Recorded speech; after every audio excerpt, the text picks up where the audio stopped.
తెలంగాణ రాజకీయాల్లో కాల్పుల కలకలం. ఇద్దరు ఎమ్మెల్సీల మధ్య జరిగిన మాటల యుద్ధం గన్మెన్ తూటాలకు తెరతీసింది. మాటలకే పరిమితం కావాల్సిన ఆరోపణలు కాస్త ఇప్పుడు కోర్టు మెట్లను, లెజిస్లేటివ్ కౌన్సిల్ ప్రాంగణాన్ని తాకుతున్నాయి. తెలంగాణ రాజకీయ రంగంలో మరోసారి చిచ్చుపడింది. ఎమ్మెల్సీలు తీన్మార్ మల్లన్న, కల్వకుంట్ల కవిత మధ్య మొదలైన వివాదం రాష్ట్ర రాజకీయాల్లో తీవ్ర దుమారం కలిగిస్తోంది. అసలేంటి గొడవ? ఈ వివాదం ఎలా మొదలైందో ఈ కథనంలో తెలుసుకుందాం.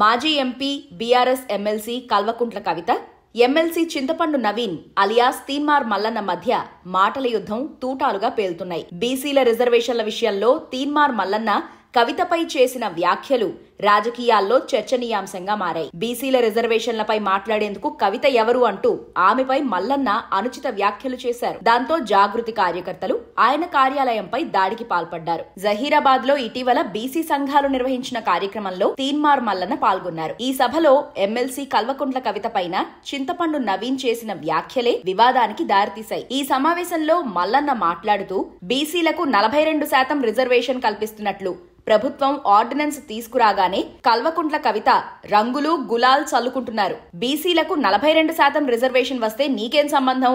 నువ్వు బీసీవా? నీకు మాకు కంచం పొత్తుందా, మంచం పొత్తుందా అంటూ అనుచిత వ్యాఖ్య చేశారు. బీసీల పంచాయతీ ఏంది మల్లన్న? ఇప్పుడు 42% రిజర్వేషన్ కోసం ఆర్డినెన్స్ ఇచ్చినామని చెప్పి ముఖ్యమంత్రి గారు ఆర్డినెన్స్ ఇస్తున్నామని ఆయన నిర్ణయం తీసుకోగానే కల్వకుంట్ల కవిత గారు రంగులు గులాలు పూసుకుంటా ఉంది. దునపోతే దుడ్డెను కట్టేసినట్టు ఉంది కథ. బీసీలకు 42% ఆర్డినెన్స్ వస్తే నీకేం సంబంధము? నువ్వు బీసీయా? నీకు మాకేమైనా సంబంధమా? కంచం పొత్తుందా, మంచం పొత్తులున్నాయా మనకేమన్నా? నువ్వు పండుగ చేసుకునేది మాకు అర్థం కాలే. ఇవి కాస్త సోషల్ మీడియాలో వైరల్ కావడంతో జాగృతి కార్యకర్తలు ఆగ్రహానికి గురయ్యారు. బీఆర్ఎస్ ఎమ్మెల్సీ కల్వకుంట్ల కవితపై మల్లన్న చేసిన వ్యాఖ్యలు తీవ్ర దుమారానికి దారితీశాయి.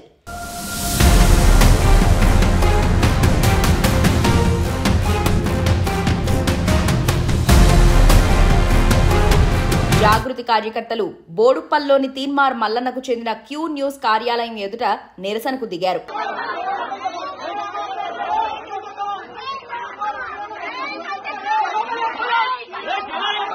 జై కవితక్క అంటూ నినాదాలు చేస్తూ మల్లన్న క్షమాపణ చెప్పాలని డిమాండ్ చేశారు. వారిని అడ్డుకునేందుకు మల్లన్న గన్మెన్ కాల్పులు జరిపారు. తీవ్ర ఉద్రిక్తతల నేపథ్యంలో జాగృతి కార్యకర్తలు దాడికి దిగారు. ఆఫీస్లోని అద్దాలు, కుర్చీలను ధ్వంసం చేశారు. ఈ క్రమంలో వారి మధ్య తీవ్ర తోపులాట జరగ్గా పలువురికి గాయాలయ్యాయి. ఎమ్మెల్సీ తీన్మార్ మల్లన్నపై మండలి చైర్మన్ గుత్తా సుఖేందర్ రెడ్డికి ఎమ్మెల్సీ కవిత ఫిర్యాదు చేశారు. తనపై దారుణమైన వ్యాఖ్యలు చేసిన మల్లన్నను ఎమ్మెల్సీ పదవి నుంచి తొలగించాలని డిమాండ్ చేశారు. అంతేకాకుండా డీజీపీకి కూడా ఫిర్యాదు చేశారు. తెలంగాణలో ఆడబిడ్డలంటే ఎంతో గౌరవం ఉంటుందన్నారు. బీసీ బిడ్డల్లో గౌరవించే అవకాశం మెండుగా ఉంటుందన్న కవిత రాజకీయాల్లో మహిళలపై పరుష పదజాలం వాడటంతో రాజకీయాల్లోకి మహిళలు రావాలంటే భయపడే పరిస్థితి ఏర్పడిందన్నారు.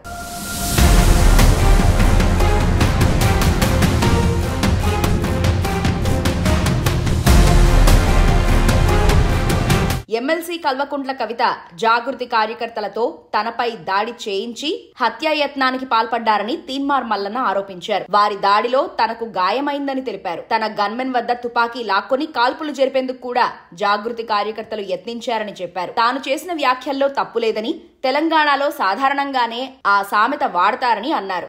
కంచం పొత్తు, మంచం పొత్తు మీద వివరణ చేశారు సార్. ఇది సహజంగా తెలంగాణలో వాడుకునేటువంటి పదంగా కేసీఆర్ గారు దీనికి సందేశం రాశారు.